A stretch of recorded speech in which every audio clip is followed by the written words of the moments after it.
Easy Ain't for that me. your friend? I need Ain't you to that take it your easy for friend? me. Ain't Take it that your easy. friend? Horrific case happening right now out in the state of Alabama that really needs more attention. This 20-year-old mother, Mahogany Jackson, was kidnapped, tortured, essayed, and murdered in one of the most horrific cases that I've heard in a long time, and her killers recorded almost the entire thing. So far, 8 separate people have been charged in regards to her torture and murder. On Sunday, February 25th of 2024, Mahogany texted her family that she was being held hostage and she sent them her exact location. Unfortunately, Mahogany's body was found the following day on February 26th, and she was located underneath a mattress at an illegal dump site. Shortly after her body was found, and while investigators were still at the crime scene, a witness contacted them stating they knew exactly who killed her and they even had videos to prove it. This is when it was discovered that there were several suspects in the torture and murder of Mahogany who recorded almost the entire thing and posted these videos to social media. Before I go any further, please do not search these videos, and if you do happen to see any of these videos, please report them immediately. For the sake of the family and for the sake of Mahogany, there is no reason that these videos should be online at all. I am going to be going into quick detail about what these videos reportedly show, but again, please do not look them up, and I do want to give a trigger warning before I talk about this. Now, the 8 suspects have been confirmed to be 24-year-old Brandon Pope, 25-year-old Francis Harris, 18-year-old Jeremiah McDowell, 26-year-old Tasia Lewis, 23-year-old Sanaya McCall, 23-year-old Giovanni Clapp, 25-year-old Blair Green, and 23-year-old Ariana Lachey Robinson.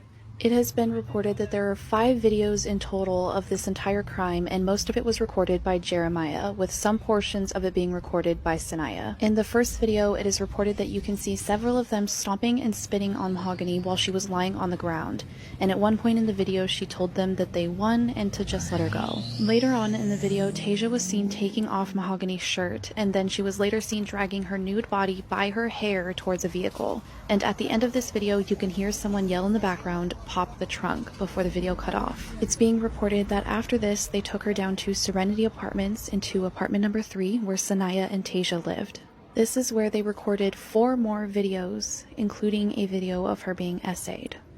These videos also show how she is handcuffed, beaten, spit on, and pistol whipped. It is believed that shortly after she was able to text her family exactly where she was taken out of the apartment and murdered. Police do believe that Francis Harris is the one that ultimately pulled the trigger and is the one that killed Mahogany. Tasia, Sanaya, Giovanni, Blair, and Ariana have all been charged with murder, first-degree kidnapping, and first-degree sodomy. Tasia and Giovanni are also charged with second-degree assault. Brandon, Francis, and Jeremiah are charged with murder during a first-degree kidnapping and murder during first-degree sodomy. And thankfully, all 8 of these suspects have been denied bond. In possibly one of the most disgusting things I've ever seen from a defense attorney, Blair Green's defense attorney stated this. You're being tortured. I'm not even going to read it. I 8 genuinely people, can't believe that people anyone... you know, are beating you, assaulting you, breaking you down piece by piece. And they're filming it, pulling out their phones, recording your pain like it's entertainment. That's what happened to 20-year-old Mahogany Jackson in February 2024. For over 30 hours, her so-called friends held her captive across Birmingham. They documented everything, every beating, every violation, every moment of terror. Mahogany managed to send one text message to her mother. "Send the police at 3 held hostage. Don't call." When her captors discovered what she'd done, they decided she had to die. But those same videos they recorded, they became the evidence that convicted them. This is the story of Mahogany Jackson. Welcome to Trending Crime Vault. Please like this video, share it, and subscribe to this channel to help raise awareness and spread caution. Mahogany Jackson was just 20 years old when her life was taken from her. Born and raised in Jasper, Alabama, she'd made the move to Birmingham with dreams of something better, a real future for herself, and the person who mattered most to her, her 3-year-old daughter, Nydia. That little girl was Mahogany's whole world. Everything she did, every choice she made, every sacrifice, it all came back to Nydia. Mahogany loved pink. She had plans to become a cosmetologist. She wanted to build a life where her daughter would never struggle the way she had. like a lot of young mothers out there, grinding every day. She was trying to leave behind past mistakes and create something beautiful for her family. But Birmingham streets? They don't make it easy to walk away from your past. And some connections from that past weren't ready to let Mahogany go. In the weeks before her death, Mahogany had been dealing with a serious issue. Somebody had stolen a gun from her, and she knew exactly who took it. Now, this wasn't just about a missing weapon. On the streets, it's about respect. It's about trust. It's about standing up for yourself in a world where showing weakness can get you hurt. Or worse. February 24th, 2024. Mahogany made a decision that would cost her everything. She decided to confront the person who stole from her. She wanted her property back, and she was willing to face the thief directly to get it. What Mahogany didn't know was that this confrontation would set off a chain of events so brutal, so shocking, that even seasoned police officers would struggle to process what happened next. The person she was about to confront had friends. Dangerous friends who would turn a simple dispute into one of the most horrific crimes Birmingham had ever seen. That day, Mahogany Jackson walked into what she thought would be a straightforward confrontation.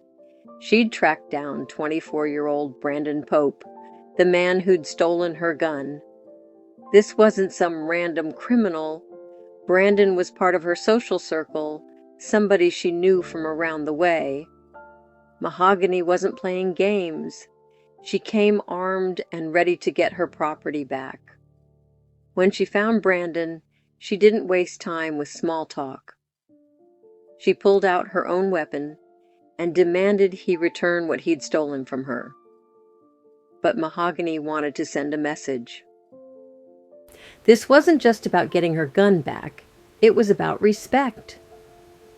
Right there in front of his friends, she forced Brandon to strip down to his underwear at gunpoint.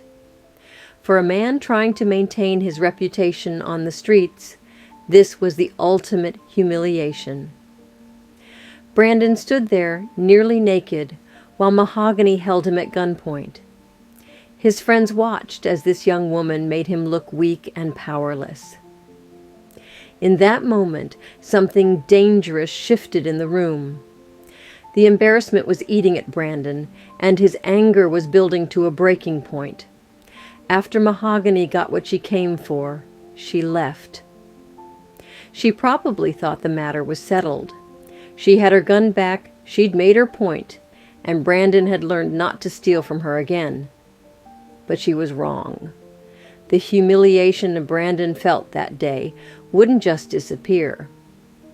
Soon as Mahogany was gone, his rage took over. The fact that a woman had embarrassed him in front of his crew was something he couldn't let slide.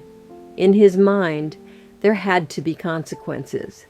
That's when Brandon made a decision that would turn a simple theft dispute into a nightmare.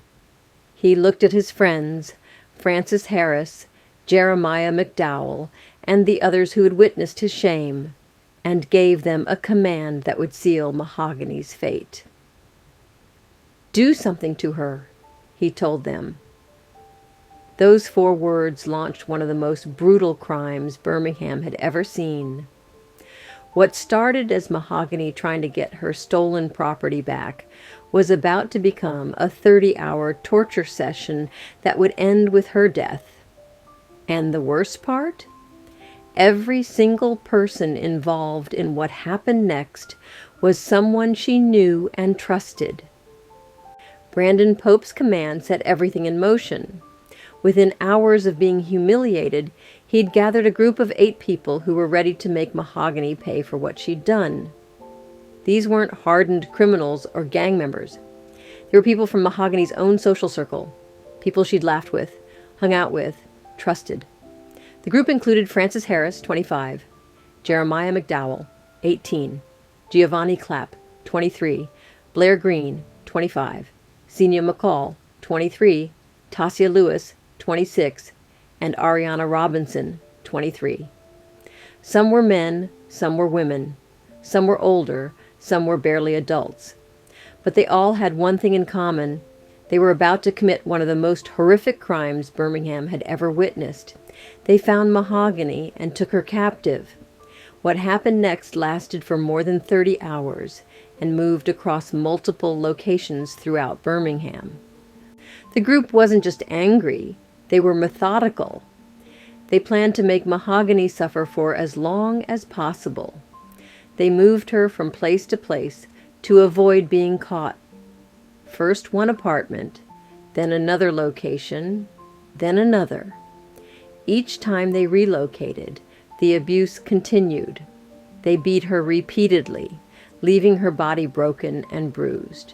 They sexually assaulted her in ways that police would later describe as beyond comprehension. But the physical abuse was only part of the horror. They also tortured her mentally, telling her she was going to die, making her beg for her life, giving her false hope that they might let her go if she cooperated. They forced her to endure humiliation after humiliation, breaking down her spirit piece by piece. Perhaps the most shocking part of this entire crime: they filmed it. Multiple members of the group took out their phones and recorded what they were doing to Mahogany. They documented their own crimes, creating evidence that would later be used to convict them. Birmingham Police Chief Scott Thurmond would later call this the saddest part of the case. These weren't people trying to hide their crimes. They were proud of what they were doing. They wanted to remember it. They wanted to show others. As the hours passed, the abuse got worse. What started as revenge for Brandon's humiliation had turned into something much darker. The group fed off each other's energy, each person trying to outdo the others in terms of cruelty. Mahogany was no longer a person to them. She'd become an object for their rage and violence. For more than a day, Mahogany endured torture that most people couldn't survive.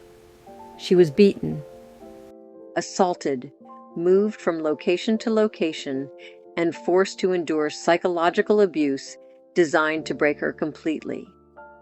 Through it all, she held on to hope that somehow, some way, she might make it out alive.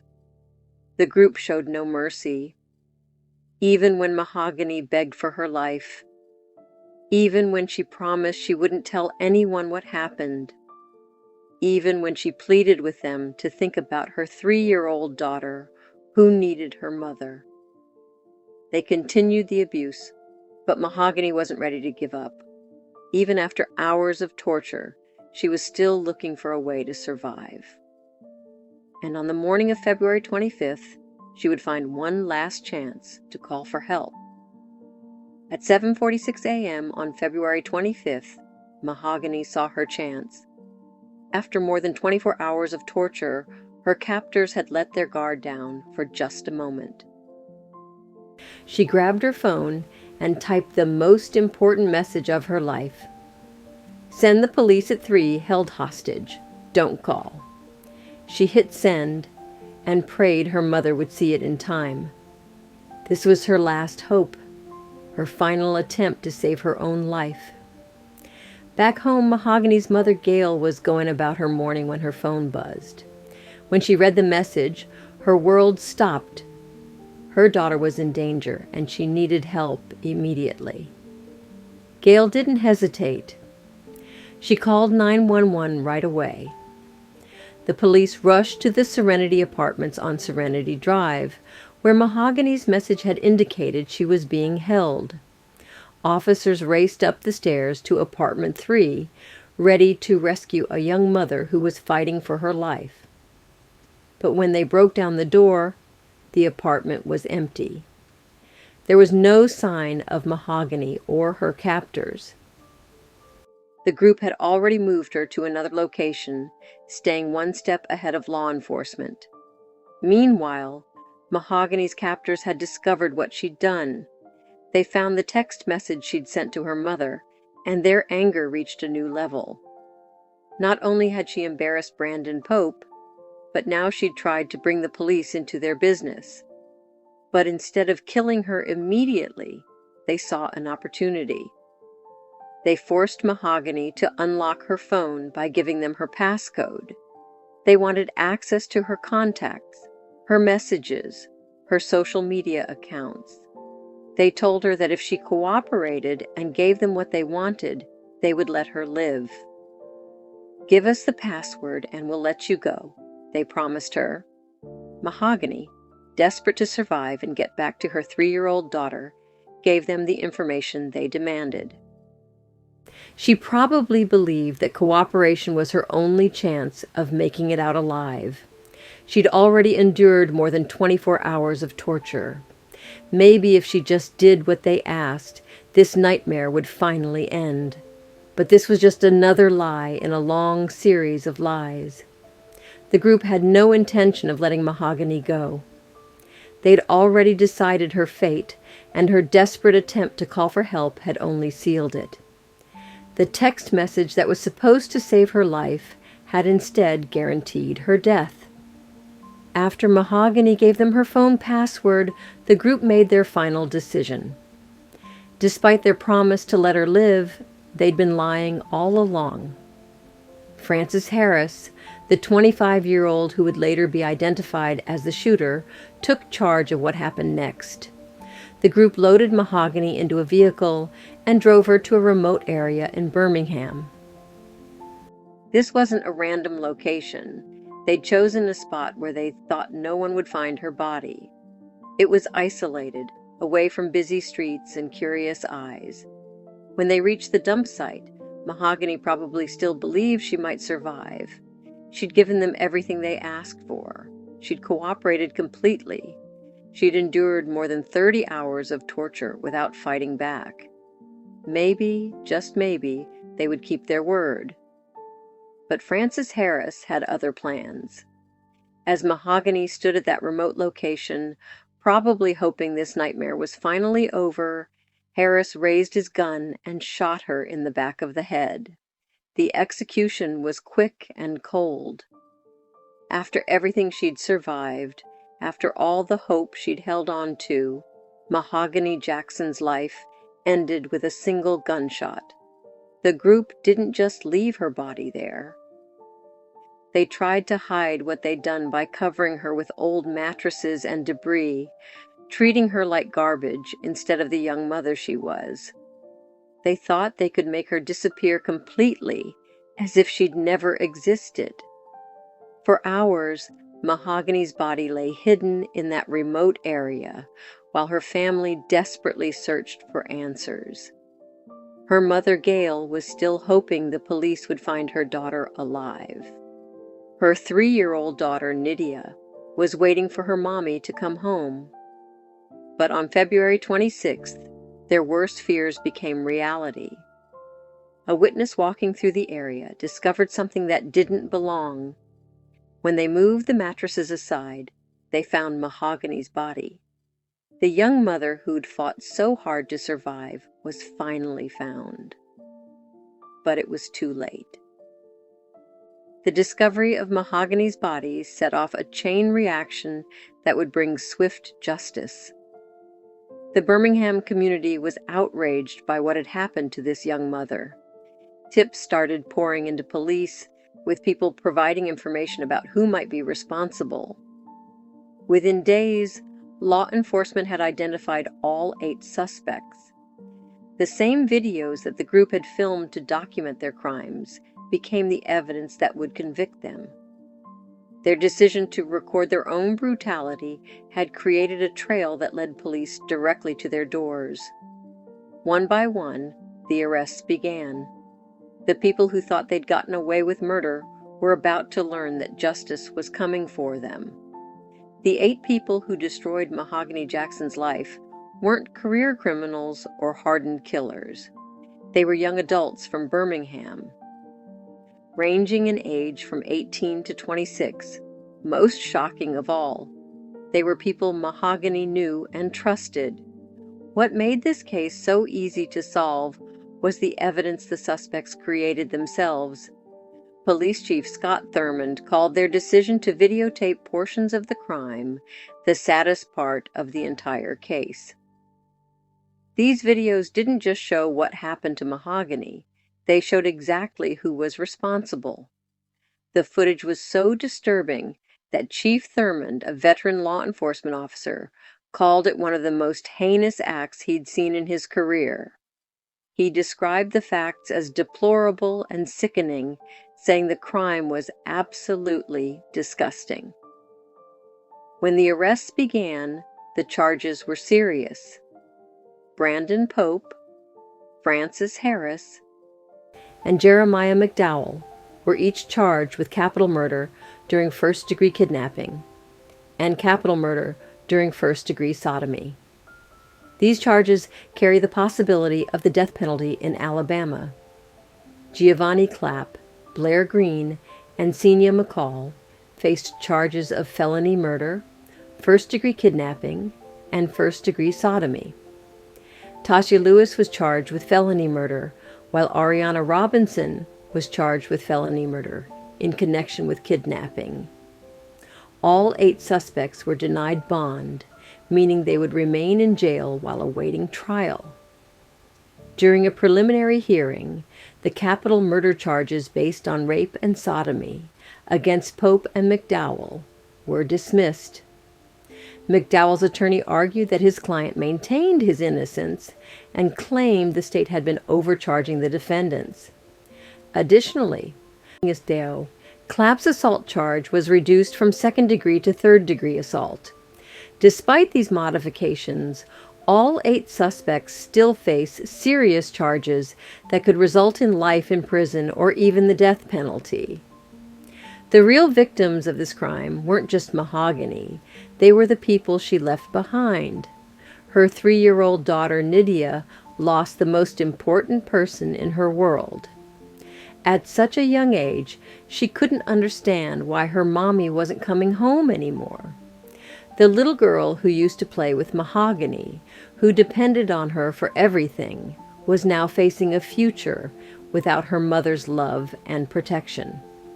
Mahogany's mother, Gail, was living every parent's worst nightmare. She'd received that desperate text message from her daughter, asking for help, and despite calling police immediately, she couldn't save her. Mahogany Jackson's story teaches us painful but important lessons about trust, safety, and the people we allow into our lives. The most shocking part of this case wasn't just the brutality, it was the fact that every single person who hurt her was someone she knew. This wasn't a random attack by strangers. These were people from her social circle, people she'd spent time with, people she probably laughed with and trusted. The betrayal was as devastating as the violence itself. Mahogany Jackson should be alive today. She should be watching her daughter Nydia grow up, pursuing her dreams of becoming a cosmetologist and building the better life she was working toward. Instead, her life was cut short by people who chose violence over humanity. Her story reminds us that behind every true crime case is a real person with real dreams, real family, and real love to give. Mahogany wasn't just a victim. She was a mother who adored her daughter, a young woman with plans for the future, and someone who deserved so much better than what happened to her. What prevention strategies do you think could help others avoid similar tragedies? Have you ever had to distance yourself from dangerous people in your life? Share your thoughts in the comments below. Your experience might help someone else stay safe. If this story opened your eyes to the importance of trusting your instincts and choosing your circle carefully, please subscribe to this channel. We tell these stories not for entertainment, but to honor victims like Mahogany and to help prevent future tragedies.